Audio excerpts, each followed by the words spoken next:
Donald Trump का बड़ा दावा, रूस से तेल नहीं खरीदेगा भारत। यूएस या वेनेजुएला से तेल खरीदेगा भारत, डोनाल्ड ट्रंप ने यह बड़ा दावा किया है। ट्रंप ने कहा कि इससे यूक्रेन युद्ध को रोकने में मदद मिलेगी और यूएस या वेनेजुएला से तेल खरीदेगा भारत।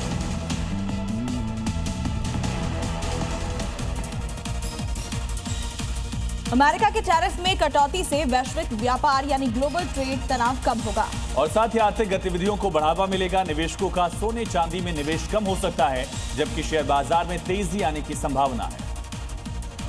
ऐसे में ये समझना जरूरी है कि कौन सा एसेट फायदे में रहेगा। आमतौर पर ट्रेड टैरिफ और आर्थिक तनाव के समय सोना चांदी को सुरक्षित निवेश माना जाता है।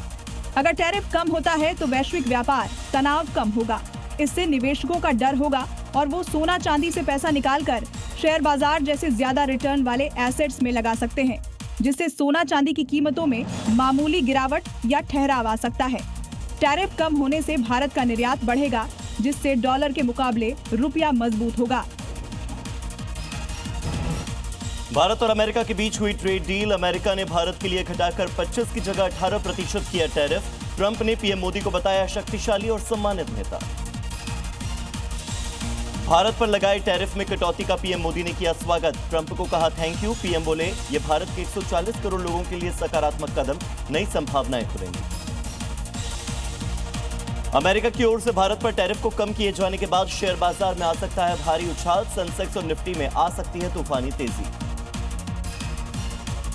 प्रधानमंत्री नरेंद्र मोदी की अगुवाई में आज होगी एनडीए संसदीय दल की बैठक। केंद्रीय बजट की विशेषताओं और विकसित भारत 2047 के विजन पर होगी चर्चा। पीएम मोदी बैठक को करने वाले हैं संबोधन। नितिन नवीन पश्चिम बंगाल के बीजेपी सांसदों के साथ आज दिल्ली में करेंगे मीटिंग। बंगाल विधानसभा चुनाव की तैयारियों और रणनीति पर होगा मंथन। सुकांता मजूमदार के आवास पर भी होगी बैठक।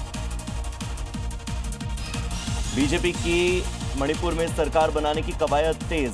आज दिल्ली मणिपुर बीजेपी विधायकों की बैठक। तरुण चुग को नियुक्त किया गया पर्यवेक्षक। सरकार बनाने का दावा पेश करेगी बीजेपी।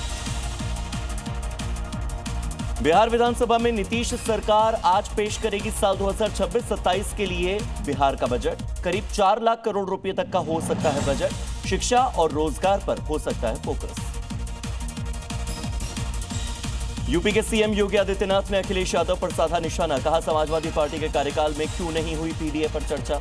बोले उनका मकसद पीडीए नहीं बल्कि अपने परिवार को बढ़ाना था।